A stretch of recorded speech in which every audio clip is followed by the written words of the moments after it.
Didik TV KPM.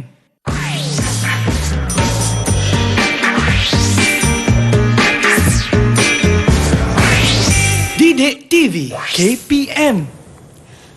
Assalamualaikum dan selamat sejahtera kepada anda semua yang sedang menyaksikan Sukses SPM 2021 bersama dengan saya Wani Carey. Sebentar tadi anda telah bersama dengan rakan sekerja saya Da'i Hakim dalam mata pelajaran Hifzul Al-Quran, dan kali ini kita nak pergi ke mata pelajaran yang agak menarik lagi, iaitu Asas Kelestarian. Kita nak belajar apa nanti ni? Tapi sebelum kita nak belajar, seperti biasalah, Wani akan ingatkan anda semua untuk sentiasa patuh kepada SOP yang ditetapkan. Kerana apa? Kes hari ini Wani ingin ingatkan kembali adalah sebanyak 20,546 kes. Jadi kalau anda semua yang masih belum mengambil vaksin, silalah pergi ambil vaksin anda dengan segera dan duduk di rumah jika tiada urusan penting. Okey? Baiklah, sebelum kita teruskan dengan pembelajaran kita, kita mesti nak tahu dulu siapa guru kita pada hari ini. Jadi jom kita saksikan dulu profil guru kita pada hari ini.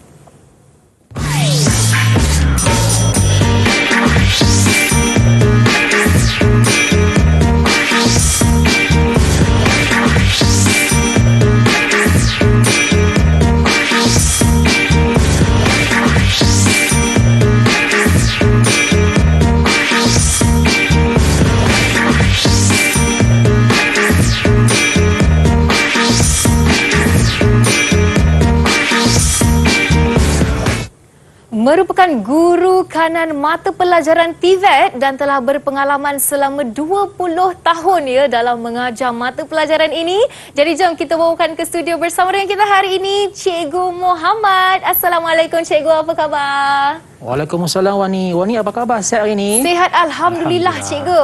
Selamat datang ke studio Sukses, dan ini merupakan kali pertama kita bersua ya Cikgu. Kali pertama kita berjumpa tau hari ini. Ya, Alhamdulillah. Dan sebelum kita teruskan dengan berkenalan dengan murid-murid kita, mungkin Cikgu boleh beritahu topik apa yang akan kita sama-sama belajar hari ini dan apakah objektif pembelajaran kita Cikgu? Okey, hari ini topik yang sangat menarik anak-anak sangat menarik kerana ilmu yang anak akan pelajari pada hari ini ianya mungkin akan dipelajari di peringkat yang tinggi, mungkin di kolej komuniti, mungkin di pusat kemahiran. Jadi ilmu ini disediakan untuk anak-anak murid di peringkat sekolah menengah, iaitu anak-anak murid akan belajar apa? Belajar mengira, dan juga of course yang paling penting, anak-anak boleh membuat pendawaian elektrik di rumah.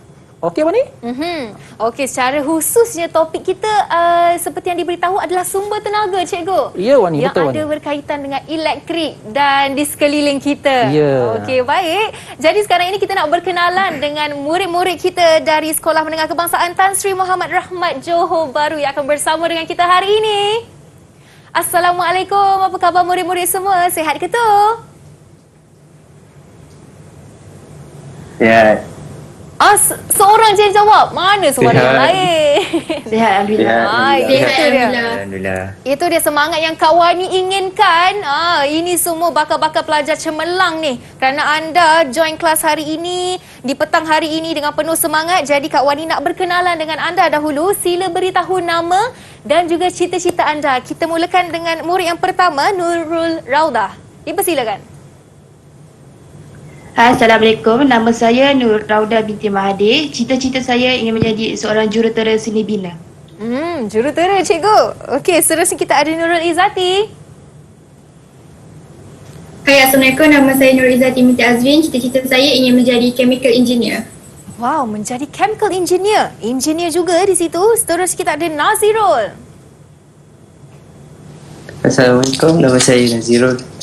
Cita-cita saya ingin menjadi seorang jurutera mekanikal.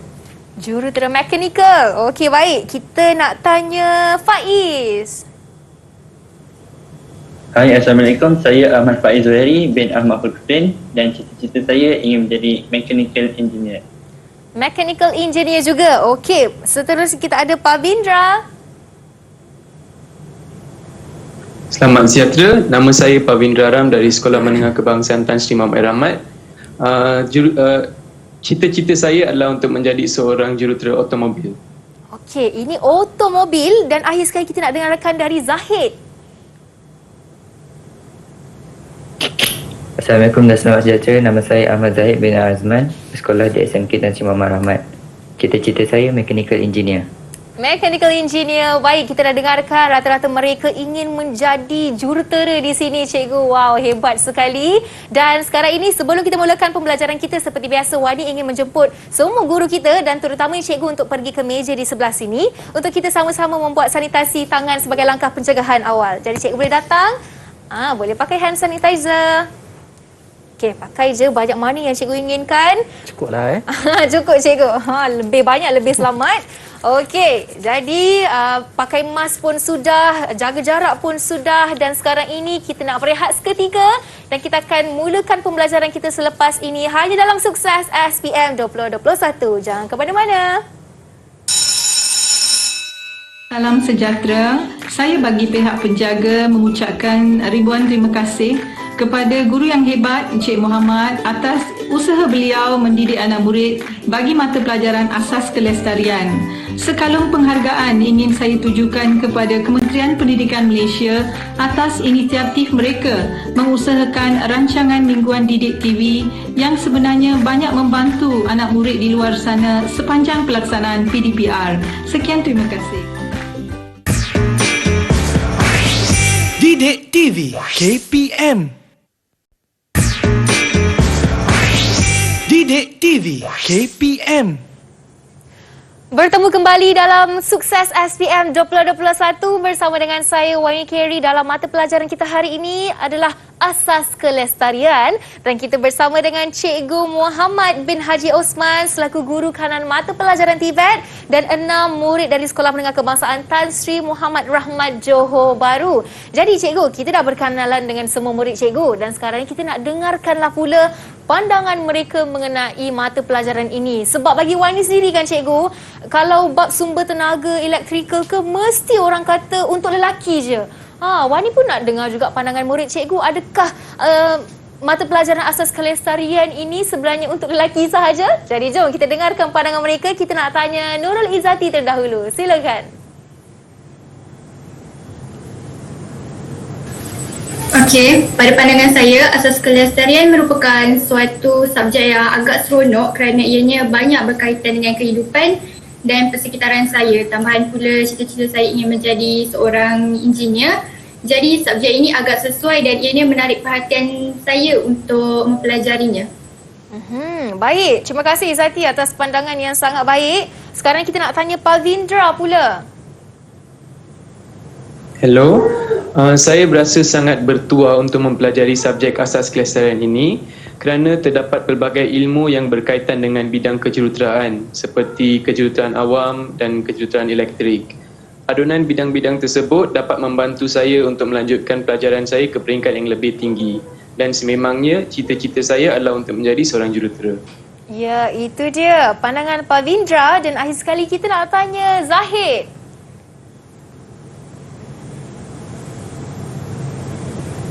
Ya, saya rasa aspek yang saya paling minat dalam subjek asas kelestarian ni ialah aspek hands-on, iaitu aktiviti fizikal yang menggunakan peralatan dan bahan.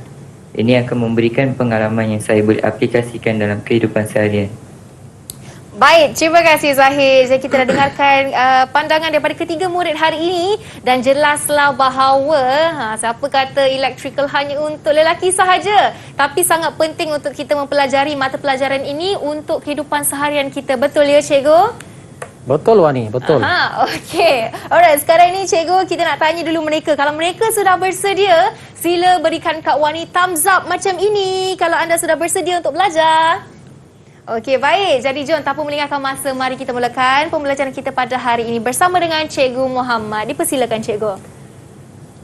Okey, bismillahirrahmanirrahim. Assalamualaikum warahmatullahi wabarakatuh kepada anak-anak murid kesayangan cikgu daripada SMK Tan Sri Muhammad Rahmat dan juga anak-anak murid cikgu juga yang berada di merata tempat khususnya yang mengambil mata pelajaran asas kelestarian, terutamanya pelajar-pelajar tingkatan 5. Sudah pasti anak-anak akan menduduki peperingkat SPM pada tahun ini 2021. Okey, baik. Jadi cikgu nak terangkan seperti biasa sebelum kita mulakan proses pembelajaran, sudah pastinya antara kriteria yang anak-anak murid perlu tahu adalah dari segi objektifnya. Jadi pada hari ini kita akan tahu berkaitan dengan apa yang kita nak belajar pada petang ini, iaitu melibatkan 3 objektif yang telah cikgu gariskan, iaitu yang pertama adalah untuk menentukan jenis sistem fasa yang sesuai bagi pendawaian domestik. Kemudian memahami fungsi peralatan elektrik tersebut. Apakah fungsinya? Ini yang kena anak-anak murid kena ingat. Dan yang ketiga adalah kaedah. Kaedah yang penting untuk melakukan gambar rajah lita pendawaian mudah. Daripada gambar rajah lita tersebut kita boleh terjemahkan dalam aktiviti fizikal kita. Okey anak-anak murid? Baik. Ini ngeri takut tengok Ya. Wani takut tak Wani? Takut cikgu. Takut Okey, tengok hasil daripada paparan gambar yang cikgu tunjukkan ni berlaku pembakaran di rumah. Ngeri takut Jadi saya nak minta pendapat anak murid saya ini mungkin cikgu tujukan terus kepada Izati. Izati, boleh tak awak jelaskan apa yang kamu faham tentang gambar yang cikgu pamerkan ini? Silakan Izati. Boleh cikgu. Hasil dari pemerhatian saya sangat jelas menunjukkan bahagian kotak fuse agihan terbakar mengandungi banyak peralatan elektrik di situ. Saya dapat merasakan kebanyakan kes kebakaran yang melibatkan rumah kediaman dan premis perniagaan berkait tentang litar pintas apabila berlaku penggunaan beban yang lebih dan cara pendawaian yang tidak betul memungkinkan kes-kes tersebut berlaku, cikgu. Ya, terima kasih Wani satu pandangan yang bernas, pandangan yang saya rasa amat bertepatan, iaitu dia sebut tentang litar pintas. Jadi rata-rata saya rasa anak-anak murid pun sudah sedia maklum kebanyakan kebakaran yang melibatkan di rumah ataupun di premis adalah berkait tentang litar pintas. Jadi kita nak macam mana kita nak mengelak daripada berlaku litar pintas? Hari ini kita dah belajar tentang asas kelestarian berkaitan dengan sumber tenaga. Okey, jadi di sini cikgu tunjukkan ada 4 kandungan utama untuk anak-anak tahu sebelum kita nak pergi kepada peringkat yang seterusnya, iaitu kandungan yang pertama adalah berkaitan dengan penjanaan, penghantaran dan pengagihan tenaga elektrik. Kandungan kedua berkaitan dengan permintaan beban maksimum. Okey, jadi untuk permintaan beban maksimum ni kita akan membuat pengiraan. Cikgu tekan saja di slide itu. Okey. Cikgu tekan saja di skrin untuk slide itu. Okey. Boleh cikgu. Tentang pengiraan Okey. Jadi ini yang akan cikgu tunjukkan kaedah pengiraan yang betul untuk menyelesaikan masalah nanti. Okey, kandungan yang ketiga adalah melibatkan tentang litar masukan dan juga yang keempat adalah litar akhir. Jadi 3 dan 4 ni adalah berkait rapat tentang bagaimanakah anak-anak membuat lakaran litar dan seterusnya dapat dilaksanakan dalam konteks yang sebenarnya, Wani. Okey? Baik, kita pergi kepada kandungan yang seterusnya, iaitu berkaitan dengan kandungan yang pertama, penjanaan, penghantaran dan pengagihan tenaga elektrik. Saya percaya anak-anak murid saya bersama dengan saya dan juga anak murid di sekolah-sekolah lain telah tahu dan faham berkaitan dengan kaedah penjanaan dan juga penghantaran ini. Namun demikian untuk kita review balik, untuk kita refreshkan balik minda kita. Jadi saya minta salah seorang pandangan anak murid saya, tolong penjelaskan. Boleh? Siapa ni? Siapa yang ingin bantu? Naziro. Saya boleh cikgu. Okey, silakan.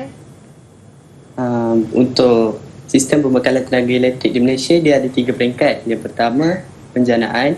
Yang kedua, penghantaran dan terakhir sekali ialah pengagihan, cikgu. Ada 3. Ada 3 Okey, dia sebut balik apa yang berada di sini. Tapi betul Jadi sebagai penerangan dia anak-anak okey, di sini saya nak tunjukkan secara lakaran kasar dia. Tadi adik Nas dah tunjukkan iaitu ada 3 kaedah. Jadi anak-anak boleh tengok iaitu kaedah pertama iaitu penjanaan. Jadi penjanaan ni berlaku di stesen jana kuasa Wani. Di stesen jana kuasa yang berada kat mana? Mungkin di hutan ataupun di bandar pun ada Yang kedua adalah berkaitan dengan talian penghantaran anak-anak, di mana kaedah apa kita untuk salurkan tenaga elektrik? Of course lah melalui talian penghantaran, dan seterusnya dia akan pergi ke pencawang utama, di mana daripada pencawang utama tenaga elektrik itu akan dialihkan ke pengguna. Pengguna maksudnya sama ada di rumah kediaman ataupun di premis, di shopping kompleks ataupun di apartment. Okey anak-anak, jelas Terima kasih Nas satu jawapan yang hebat Nas. Okey. Ya. Kita pergi kepada slide yang seterusnya. Okey, ini Jadi anak-anak dapat lihat ada dua gambar ni berbeza dua gambar yang berbeza. Satu gambar yang rumah dia agak besar kemudian satu lagi gambar yang sederhana.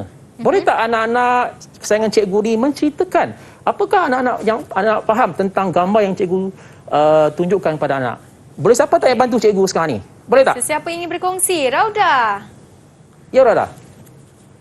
Itu ialah sistem pengagihan tenaga. Sistem pengagihan tenaga elektrik terbagi kepada dua, iaitu sistem satu fasa yang mempunyai 2 kabel dan sistem 3 fasa yang mempunyai 4 kabel. Okey, kita tengok. Betul ya, cikgu? Kita tengok dulu, betul tak betul? Alright. Okey, betul. Tepuklah betul. tangan. Bagus, Rauda. Okey, jadi maknanya Rauda ni memang buat ulang kaji. Terbaik, Rauda. Okey. Kita ada balik saat sini dalam sistem pembakaran tenaga elektrik kita ada dua sistem sistem satu fasa dan sistem 3 fasa. Bukan sistem fasa 1. Jangan buat mistake. Fasa 1 macam apa Wani? Macam rumah kan. Jangan sebut itu. Kena sebut sistem 1 fasa ataupun 3 fasa.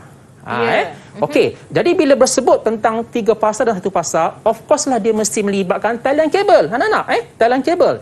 Jadi bila kita bercerita tentang 3 fasa, dia melibatkan 4 kabel. 4 kabel iaitu RYB. Anak-anak jangan rasa keliru pula. Adakah kabel ni kena ikut warna? Tak. Ianya hanya melambangkan talian ini ada tenaga elektrik. RYB dan satu lagi talian iaitu talian neutral. Ini untuk 3 fasa anak-anak Okey, untuk sistem 1 fasa dia hanya melibatkan 2 talian saja iaitu talian sama ada RYB ataupun talian neutral. So dia mesti ada 2 talian. Jadi gambaran tunjuk ini maknanya dia ada 2 talian dan juga 4 talian. Okey anak-anak? Okey, seterusnya kita pergi kepada slide yang seterusnya, gambaran tentang perbezaan sistem 3 fasa dan sistem 1 fasa. So saya minta bantuan anak-anak ni, tolong jelaskan dekat rakan-rakan anak-anak pelajar di luar sana. Siapa nak jelaskan? Jelaskan mengenai perbezaan sistem 3 fasa. Okey, Faiz, silakan. Perbezaan antara sistem 3 fasa dan 1 fasa ialah ia mempunyai 3 talian fasa dan 1 talian neutral dan membekalkan tenaga elektrik yang besar untuk sistem 3 fasa. Manakala sistem 1 fasa pula mempunyai 1 talian fasa dan 1 talian neutral. Ia membekalkan tenaga elektrik yang rendah. Itu saja. Okey, kita tengok. Okey. Ada lagi nak tambah, Faiz? Ada lagi tambah, Faiz? Tak ada Okey, tiada. Okey, kita tengok. Okey, tengok apa hasil jawapan yang Faiz sebut tadi. Ya, betul cuma cikgu nak tambah sistem 3 fasa ni melibatkan pendapatan yang banyak dan sudah tentu berkaitan dengan kos yang akan terpaksa kita keluarkan Okey, manakala sistem 1 fasa pendapatan dia agak sikit, cuma melibatkan 2 kabel dan sudah pasti kos kewangan dia agak sederhana jika dibandingkan dengan kos menggunakan 3 fasa anak-anak Okey, alright.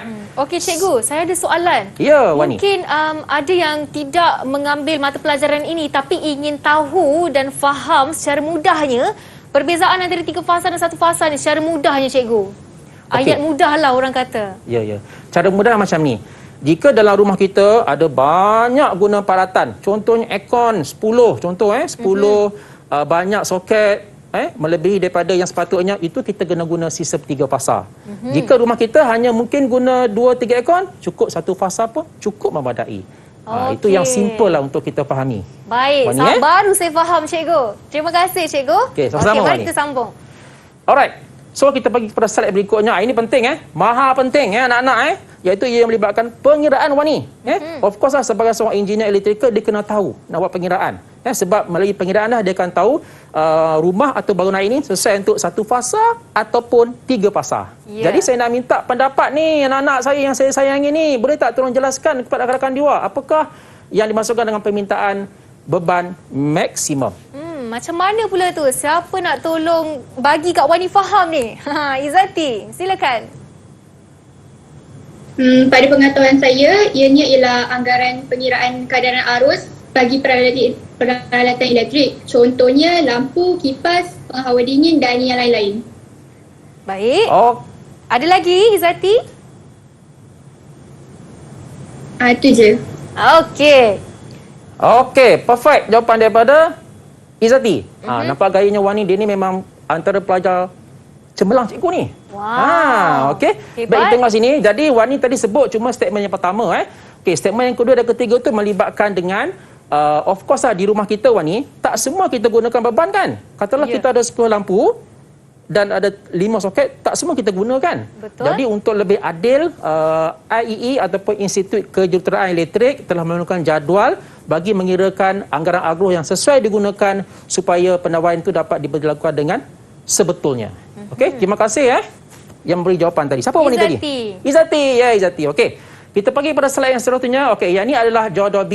Cikgu memikirkan anak-anak tak perlu ingat. Cuma yang penting anak-anak kena ingat yang bilangan 1 lampu dan juga bilangan yang ke-6 tentang nak mengira anggaran Agos, lampu dan juga soket. Okey, tapi biasanya dalam soalan dia akan berikan maklumat tentang jadual B ni anak-anak. Okey, seterusnya kita pergi pada contoh soalan. Contoh soalan.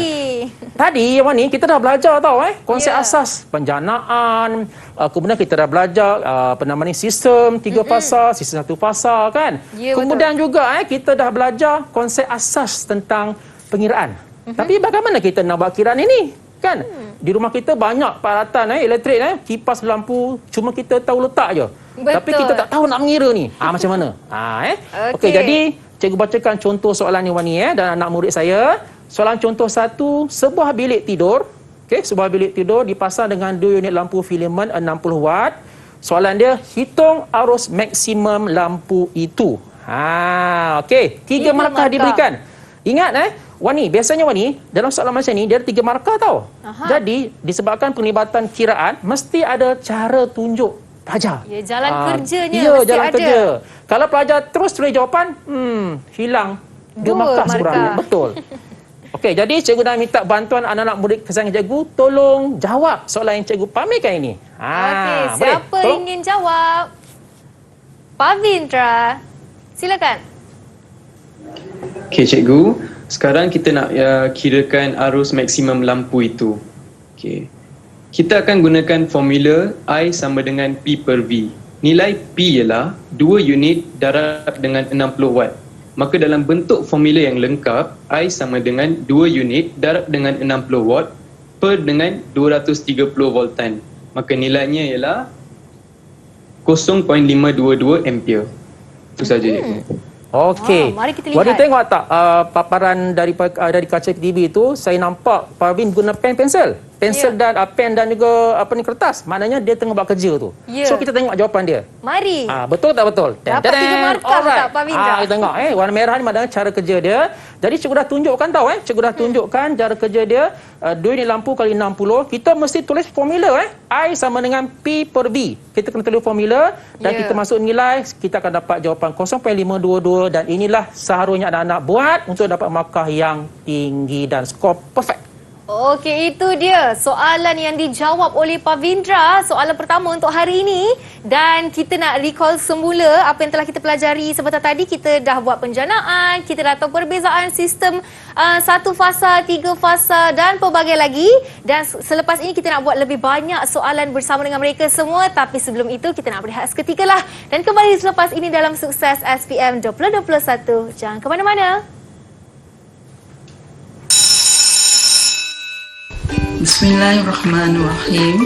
Assalamualaikum warahmatullahi taala wabarakatuh dan salam sejahtera.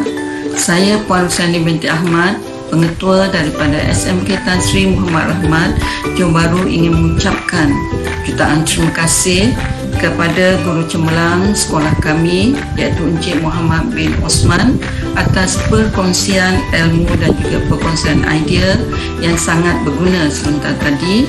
Semoga ilmu yang dikongsikan dapat memberi manfaat khasnya kepada anak-anak didik SMK Tan Sri Muhammad Rahmat yang sangat saya kasihi lagi saya sayangi, dan amnya kepada semua pelajar-pelajar yang akan mengambil subjek asas kelestarian di SPM 2021 di seluruh negara. Sekian, Assalamualaikum warahmatullahi taala wabarakatuh. Lindung diri, lindung semua. Didik TV KPM. Didik TV KPM. Bertemu kembali bersama saya Wani Carey dalam Sukses SPM 2021. Dalam mata pelajaran kita hari ini, asas kelestarian, dan khususnya topik yang kita belajar adalah sumber tenaga. Okey, sekali lagi Wani ingin pesan, mungkin daripada anda ada yang baru saja pergi mengambil vaksin, baru walk in di PPV. Wani nak pesan, walaupun anda telah ambil vaksin, anda masih lagi belum vaccinated sepenuhnya, jadi anda perlu kuarantinkan diri anda dan sentiasa patuh pada SOP, sentiasalah pakai pencuci tangan ataupun kita panggil hand sanitizer, pelitup muka dan jaga jarak sekurang-kurangnya 1 meter. Okey, baik cikgu, tadi kita dah sama-sama belajar mengenai kandungan utama iaitu penjanaan atau penghantaran dan pengagihan tenaga elektrik, dan kita juga telah masuk permintaan beban maksimum, dan sekarang ini kita nak sambung kepada soalan lagi ya cikgu? Ya Wani, pasti Wani. Mari kita teruskan cikgu, dipersilakan. Okey, terima kasih Wani. Terima kasih anak murid saya dan juga anak-anak murid saya juga di luar sana bersama lagi stay dengan saya. Stay sampai habis tau, jangan lupa Okey, kita tengok contoh soalan yang kedua. Sebuah bilik mesyuarat telah dipasang dengan 8 unit kipas silin 85 watt. Dan soalannya, hitung arus anggaran bagi kipas silin itu di mana markah dia lebih sikit Wani, iaitu 5 markah Wani. 5. Banyak tu. Jangan rugi. Jadi kita nak minta anak-anak murid kesan cikgu ni tolong jawab dengan betul tepat supaya jawapan yang anda buat itu adalah betul-betul mengikut skema yang sepatutnya. Okey, siapa nak jawab ni? Siapa nak cuba 5 markah? Tolong. Zahid.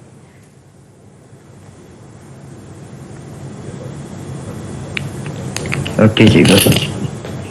Kipas ni merupakan peralatan bermotor. So kita akan guna formula I sama dengan P bagi V cos theta. Kita akan masukkan nilai 8/85 bagi 230 darab 0.85. Tekan kalkulator. Arus maksimum kita akan dapat 3.478 ampere. Tapi soalan nak minta arus anggaran. So kita akan ambil 66% daripada jadual cikgu tunjuk tadi. Kita akan darabkan dengan 3.478 ampere. Jawapan akhir kita akan dapat 2.295 ampere. Okey Wani. Baik, terima kasih Zahid. Untuk Wani, Zahid pun adalah salah seorang pelajar cemerlang saya, insya-Allah. Okay, jadi kita nak tengok. Saya ingat cikgu tadi saya dengar macam 2.2 lebih kan. Jadi kita nak tengok 2.295 ampere. Okey, kita tengok. Ini adalah contoh jawapan bagaimana anak-anak murid nak jawab soalan ini. Jadi oleh kerana soalan ini melibatkan motor iaitu kipas. Kipas kan ada motor, dia pusing kan. Jadi kita mesti menggunakan faktor kuasa iaitu faktor kuasa adalah 0.85. Kalau anak-anak tengok balik jadual B tadi, dia ada bagi cos theta bersama dengan 0.85. Jadi anak-anak masuk je nilai saja, dan yang penting soalan ini untuk mengira arus anggaran. Okey, dalam jadual B tadi dia minta nak mengirakan arus anggaran, kita guna 66% sebab tak semua kipas berfungsi, betul tak? Betul. Jadi kita gunakan 66%, darabkan dengan arus maksimum, so kita dapat 2.295. Well done, well done. Okay, bagus Zahid. Okey, 5 markah. Anak boleh tengok setiap perincian langkah kerja ada markah dia. Ya. Okey, next kita pergi kepada slide yang berikutnya anak-anak Okey. Ini baru kita nak start ni tentang litar penawaian. Jadi anak-anak boleh tengok sini berkaitan dengan pembakalan tenaga elektrik, kita 2 litar. Litar utama masukan dan litar akhir pengguna. Apa maksud litar utama masukan dan apa maksud litar akhir pengguna? Jadi cikgu nak minta pandangan salah seorang anak-anak murid kesayangan cikgu sekali lagi. Tolong cikgu. Apa maksud litar masukan utama? Nazirul. Untuk litar masukan utama, dia terbagi kepada 2, iaitu luar rumah dengan dalam rumah. Kalau luar rumah ni dia melibatkan meter, kalau dalam rumah melibatkan kotak fuse agihan. Seterusnya untuk litar akhir pengguna, dia juga terbagi pada 2, iaitu dengan litar kuasa. Kalau litar percayaan ni semestinya ialah mentol dan litar kuasa ialah soket. Itu saja. Baik, terima kasih Nazirul. Jadi betul ke jawapan Nazirul cikgu? Syabas Nas Okey Bani, tengok apa yang diperkatakan oleh Nas tadi. Ini contoh mudah untuk memahamkan konsep tentang pembakaran tenaga elektrik. Kita ada 2. Satu dalam rumah, satu luar rumah Wani. Luar rumah ni apa? Wani biasa tengok kan? Biasa kita ada kita ada apa biasanya?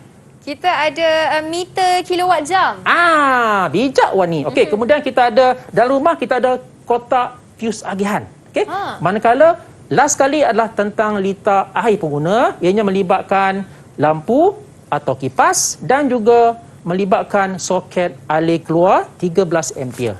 Okey, cikgu, saya ada soalan. Ya, Adakah Wani? kotak fuse agihan itu adalah kotak apabila rumah kita blackout? Kita perlu macam mana kita nak hidupkan semula elektrik di rumah tu, cikgu? Adakah menggunakan kotak itu?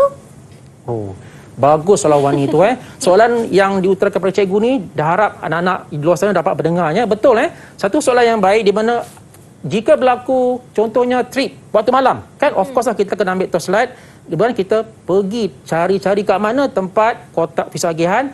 Just anak-anak buka kotak, pastikan tangan-tangan anak kering. Jangan basah kerana agak mudah untuk terkena renjatan elektrik. Just cari komponen yang dinamakan RCCB yang selalu belantik. Belantik kan. Jadi anak-anak tolak ke atas je. Jadi insya-Allah current akan ataupun tenaga elektrik akan ada kembali. Namanya RCCB ya, cikgu? Ya, Wani. Okey, lepas ni habis je sukses, anda semua kena cari kotak fuse agihan di rumah masing-masing, okey? Okey, cikgu, silakan. Okey, kita pergi kepada slide yang selanjutnya. Okey, ni soalan. Kita nak uji lagi Wani soalan ni Okey, tengok baik-baik soalan ni.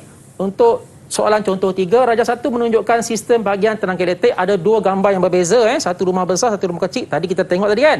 Okey, kemudian soalannya nyatakan jenis sistem bahagian pada bangunan A dan bangunan B, dan soalan B hasil jawapan anak-anak nyatakan tadi, cuba nyatakan kenapa ianya berlaku demikian. Jadi kita nak minta ni, sekali lagi anak murid kesayangan cikgu untuk menjawab soalan ini. Siapa ingin menjawab A? Raudah, silakan. Sistem pengagihan pada bangunan A ialah sistem 3 fasa dan pada bangunan B ialah sistem 1 fasa. Alasan yang sesuai digunakan ialah bangunan A menggunakan 3 talian kuasa dan 1 talian neutral, manakala pada bangunan B menggunakan 1 talian kuasa dan 1 talian neutral. Wow, lengkap jawapan Raudah. Mari kita lihat betul atau salah jawapannya, cikgu. Ya, pastinya Wani kita tengok Okey, jadi tengok jawapannya. Okey, betul betul Wani sistem 3 fasa. Tadi kan kita dah belajar kan, 3 fasa ini ada mudah, cikgu. Ada 4 kabel betul tak tadi kan? Betul.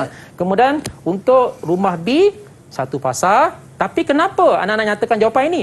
Of course lah, mesti ada. Dia punya alasan dia. Apa alasan dia?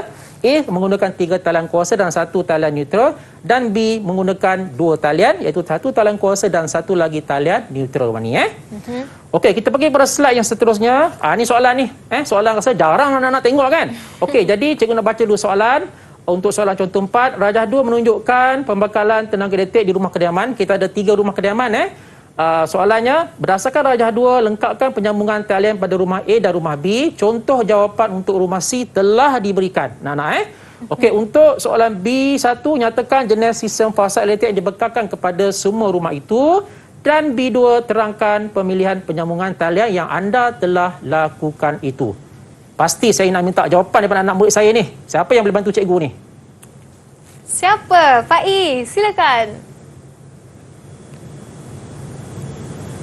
Okey, untuk jawapan A, rumah A kita akan sambungkan kabel dari talian B ke rumah A dan mempunyai 1 talian neutral.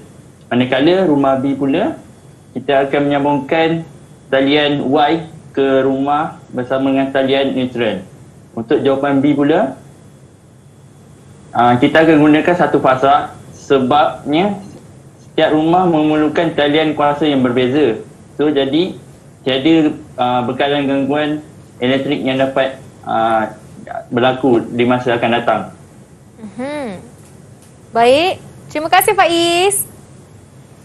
Okey, Faiz, kita tengok jawapan Faiz Saya nampak tuan ni tahu Faiz guna pen tu. Agaknya dia dah cuba gambarkan jawapannya Okey, baik. Bagus. Kita tengok jawapan dia Okey, betul apa yang Faiz cakap. Talian bermula daripada talian B blue ke rumah A dan bersama-sama dengan talian neutral. Untuk rumah B adalah daripada talian yellow bersama dengan neutral ke rumah B Kemudian untuk berdasarkan alasan-alasan yang patut dinyatakan, okey, 1 fasa, of course lah sebab dia menggunakan 2 talian anak-anak dan juga terangkan pemilihan ni, iaitu setiap rumah perlu menggunakan talian kuasa yang berbeza. Wani perasan tak? Setiap rumah kita ni mesti menerima talian yang berbeza. Kalau dia menerima 1 talian yang sama je, Y je, apa yang berlaku? Kemungkinan besar gangguan bekalan elektrik akan berlaku. So dia mesti menggunakan talian yang berbeza-beza. Talian yang berbeza. Okey, baik. Okey, kita pergi persoalan seterusnya. Ni, baru kita nak mengenal. Tadi kan kita dah belajar kotak fuse agihan yang terbakar tadi kan. Sekarang kita nak belajar, nak kenal pasti apa benda nama alat ni dan apakah fungsinya. Okey. Ya. Jadi cikgu minta anak-anak murid kesayangan cikgu sekali lagi untuk menerangkan jawapan yang dipamerkan di kaca miti, di kaca mata. Dipersilakan. Siapa nak cuba? Izati. Okey, bagi gambar pertama ialah fuse perkhidmatan. Dia ada dua fungsi iaitu melindungi arus berlebihan dan memotong bekalan elektrik. Bagi gambar kedua pula ialah meter kilowatt jam untuk merekod jumlah penggunaan. Dan gambar yang ketiga ialah fuse utama. Fungsinya adalah untuk menyambung dan memutuskan bekalan elektrik serta mengawal arus berlebihan. Okey, baik. Terima kasih Izati. Baik Wani nampak gayanya Wani ni menghafal rasanya. Menghafal tu adalah ilmu asas dapat pengetahuan. Betul tak? Okey. Baik, betul apa yang Wani maklumkan tadi. Yang pertama adalah fuse perkhidmatan, fungsinya untuk melindungi arus beban dan tempat memotong karen. Kalau kita tak bayar 6 bulan, TMB akan datang cabut fuse tersebut. Ya. Kemudian alat yang kedua adalah meter kilowatt jam, merekod penggunaan tenaga elektrik, dan yang ketiga adalah switch utama, menyambung dan memutuskan bekalan elektrik bila arus lebihan berlaku. Okey, kita pergi kepada slide yang seterusnya, melibatkan peralatan elektrik yang lain pula. Jadi cikgu minta anak-anak yang berada di depan cikgu ni untuk menerangkan kepada rakan-rakan semua apakah yang anak dapat lihat dan terangkan fungsinya. Siapa yang boleh tolong cikgu ni? Siapa? Pavindra. Pavin. Okey, silakan. Okey cikgu, nama peralatan bagi gambar keempat ialah RCCB. Fungsinya ialah memutuskan bekalan elektrik secara automatik apabila berlakunya litar pintas. Gambar kelima, peralatan dia ialah MCB. Fungsi dia sama juga, memutuskan bekalan arus elektrik apabila ada arus elektrik yang berlebihan. Dan gambar terakhir ialah kotak fuse agihan. Fungsi dia adalah untuk memuatkan semua peralatan switch utama, RCCB dan MCB. Itu saja cikgu. Baik, terima kasih Pavindra. Lengkap jawapannya cikgu. Ya, mari kita tengok. Okey, kalau anda tengok pun betul jawapan yang dia berikan ni betul RCCB, MCB dan kotak fuse, inilah fungsi-fungsinya. Jadi saya minta anak-anak di luar sana tolong ingatkan ni, masuk ini. Sangat penting kerana kadang-kadang mungkin soalan keluar berkaitan dengan fungsi peralatan. So tolong ingat baik-baik untuk kamu tahu jawab soalan akan datang anak-anak Okey, kita pergi kepada slide seterusnya. Okey, ini melibatkan kabel. Ia melibatkan kabel iaitu saiz kabel yang sesuai dan cikgu minta di sini di antara anak saya ini cuba terangkan hasil daripada pemerhatian anak-anak melibatkan kepelbagaian warna nanti, tolong jelaskan apakah yang dimasukkan warna yellow, warna blue, warna red, warna hitam dan juga warna green. Siapa nak jawab ni? Okey, siapa nak cuba? Okey, Zahid. Simpan dulu jawapan Zahid tu kerana sekarang ni kita nak berehat seketika dan lepas rehat ni Kak Wani nak dengarkan jawapan Zahid dan pastikan semua jawapan betul ya Zahid. Okey, anda di rumah jangan ke mana-mana. Kita kembali selepas ini dalam Sukses SPM 2021.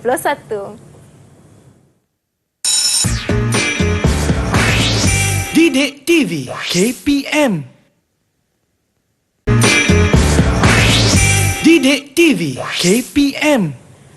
Kembali bersama saya Wani Carey dalam Sukses SPM 2021. Dalam mata pelajaran kita hari ini Asas Kelestarian Sumber Tenaga, masih lagi bersama dengan Cikgu Muhammad dan 6 murid bersama dengan kita hari ini. Cikgu, sebelum kita dengarkan jawapan Zahid, Wani nak tanyalah Cikgu, macam murid perempuan ataupun mana-mana wanita, mereka kan menggunakan penggulung rambut ataupun pelus rambut atau dalam bahasa Inggeris kita panggil ia straightener atau curler. Selamat tak cikgu kalau habis je kita gulung rambut tu tapi kita retak je kabel tu dekat situ, terlupa nak cabut tapi switchnya mati. Macam mana tu cikgu? Okey, bagus soalan Wani Ini yang kerap dibuat oleh masyarakat di luar sana. Yang terbaik sekali saya petik satu benda lah. Kebaikannya bila sesuatu benda peralatan kita gunakan, lebih baik kita cabut saja plug tersebut. Sebab ianya penting bagi mungkin menjimatkan kadar penggunaan tenaga elektrik kita di rumah Wani. Baik. Dan dari segi keselamatan tu penting takut nanti bila berlaku ribut petir mungkin akan menyebabkan kerosakan pada peralatan di rumah kita. Ya, itu dia. Kena ingat ya murid-murid semua. Okey, baik cikgu. Jadi sekarang kita nak dengarkan jawapan Zahid. Zahid, dah sedia dengan jawapan anda? Kalau sudah sedia, sila berikan jawapan anda sekarang. Okey cikgu, kat sini kita nampak 5 kabel. Kabel merah, biru dan kuning tu kabel hidup. So jangan pegang ya. Kabel hitam tu kabel neutral dan kabel hijau adalah kabel bumi. Katanya kabel hidup jangan pegang cikgu. Terus dia berikan kabel neutral dan kabel bumi jawapannya. Betul ya cikgu jawapan? Okey, kita tengok. Saya tertarik tadi saya bagi tahu kita tentang jangan pegang. Ya betul, jangan pegang sebab kabel kuning, biru, merah adalah talian kuasa. So jangan pegang. Ini penting Ya. Okey, jadi hasil dapatan daripada apa yang saya dengar daripada Zahid tadi, betul dia cakap kuning, merah, biru adalah kabel hidup. Untuk hitam adalah kabel neutral dan juga kabel hijau menunjukkan kabel pembumian. Okey, tahniah Zahid Okey. Bagus Zahid. Okey, kita pergi kepada slide yang seterusnya. Ini yang penting ini anak-anak perlu ingat Okey, kita ada 2 lita masukan iaitu melibatkan di luar rumah dan dalam rumah.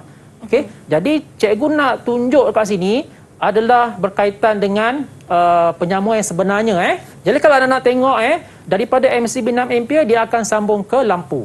Okey, manakala daripada MCB 16 ampere dia akan sambung kepada soket alir keluar. Jadi di rumah kita ada banyak MCB warni Jadi inilah menggambarkan penggunaan MCB yang akan disambung kepada peralatan di rumah kita. Baik. Alright. Ni penting warni. Kita nak minta anak murid kita ni tolonglah penjelaskan kat kita semua bagaimanakah kaedah pendawaian ini dilaksanakan, dibuat. Jadi cikgu nak minta anak murid saya cikgu tolong jelaskan dari segi lisan. Saya percaya tu. Saya nampak anak murid saya dah pegang pensel tu. Cuma lakarkan. Siapakah? Okey, siapa nak berikan definisi lita akhir pengguna? Raudah, silakan. Yang warna hijau tu ialah tamatan earth. Tamatan earth dari KFA disambungkan ke tamatan earth lampu.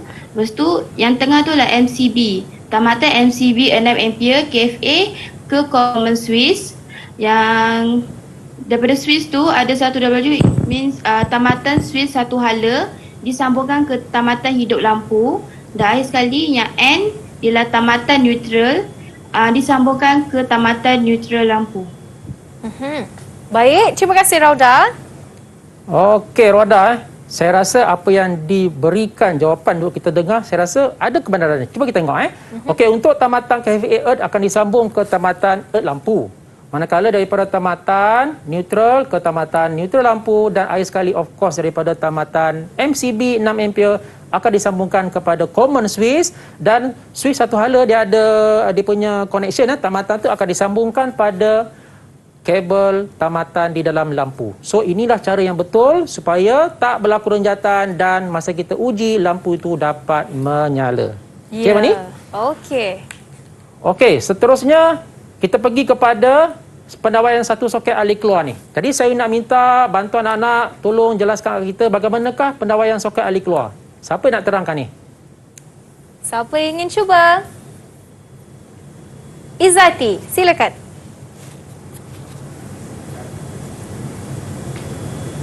Bermula daripada tamatan earth ke tamatan earth socket, kemudian tamatan neutral dalam KFA ke tamatan neutral socket, seterusnya tamatan MCB 16 ampere ke tamatan live socket. Terima kasih Izzati.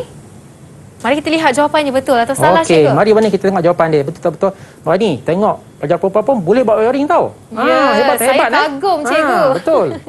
Okey, tengok jawapan dia. Tamatan Earth dalam KFA akan disambungkan dengan Earth SAK. SAK maknanya soket alir keluar.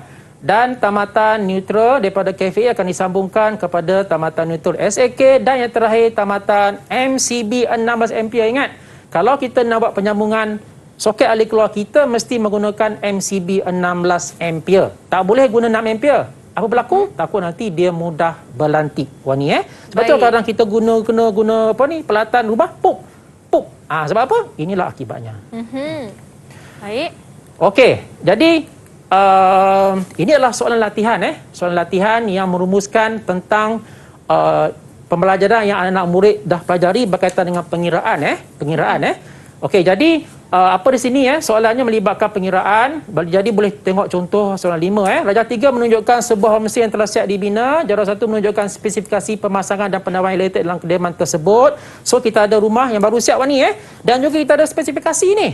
Apa yang kita boleh gunakan untuk kita gunakan dalam homestay kita. Dan soalan dia adalah hitung jumlah arus anggaran bagi semua beban tersambung. Beban tersambung maksudnya dalam spesifikasi pemasangan ini. Dan juga soalan seterusnya, berdasarkan jawapan DA, terangkan jenis sistem fasa yang sesuai. Jadi cikgu tunjukkan contoh jawapan dia, Wani. Wow, Okey, banyak dah ada markah jawapan untuk contoh A. ni, ada jawapan contoh. Jadi cikgu harap anak-anak kesayangan cikgu dan juga anak-anak di luar sana tolong perhati dan tolong amati contoh jawapan yang cikgu buat ni. Okey, sebenarnya kita record balik Wani. Tadi kita dah buat soalan mudah tadi kan. So kita pergi kepada soalan yang agak sukar Wani. Ya, banyak Jadi, markah. ya betul Wani. Jadi cikgu nak gambarkan pada anak, nak jawab soalan ini mesti buat jadual dulu Wani. Ya. Jadual yang diberikan ni sangat memudahkan untuk anak menjawab dan juga of course lah semasa nak menanda pun senang. Guru-guru yang menanda. Okey. Baik, kita mulakan dengan unit 10 lampu filament. So kita tengok di sini setiap cara kerja dia mesti ada markah dia. Okey, 10 kali 50, kita masukkan formula, kita dapat arusnya 2.174 untuk mengira arus anggaran. Jangan lupa anak-anak jangan tertinggal untuk arus maksimum. Arus maksimum wajib kita tulis. Jangan tertinggal untuk pengiraan arus kepelbagaian. Okey. So anak-anak kira, kita dapat jawapan dia untuk 4 unit kipas, kita gunakan formula 4 kali 80, kita guna cos theta. Sebab apa? Sebab dia melibatkan motor anak-anak. Kemudian kita masuk unitnya, kita akan dapat arus maksimum adalah 1.637. Okey. Untuk pengiraan arus anggaran, ianya masih lagi menggunakan 66% kali dengan 1.637. So kita dapat hasilnya 1.080. Untuk melamar rakan-rakan anak-anak, anak-anak yang saya sayangi sekalian, jangan lupa jawab 3 tempat perpuluhan. Kalau boleh lebih lagi. Kalau boleh mungkin 4, 5. Tapi kebiasaannya kita memadai kita jawab 3 tempat perpuluhan. Okey? Okey. Untuk seterusnya tentang 10 unit soket alih keluar 13 ampere. Okey. Cara pengiraannya anak-anak iaitu kita menggunakan 10 unit soket, kita bahagi 2. Ingat formula anak-anak, kita kena bahagi 2 sebab ia melibatkan litar jari, iaitu melibatkan 1 MCB 2 soket. So anak-anak masukkan data-data berkaitan dengan 5 litar yang kita telah gunakan kali dengan 20, kita dapat arus maksimum 100 ampere. Dan jangan lupa untuk arus anggaran kita ambil litar pertama adalah 20 ampere, baki 4 litar lagi Okey, bagi 4 litar lagi, kita darab dengan 100 tolak 20, kita hasil 32 ampere dan jumlah arus kita kena tambah, jawapan dia 52 ampere.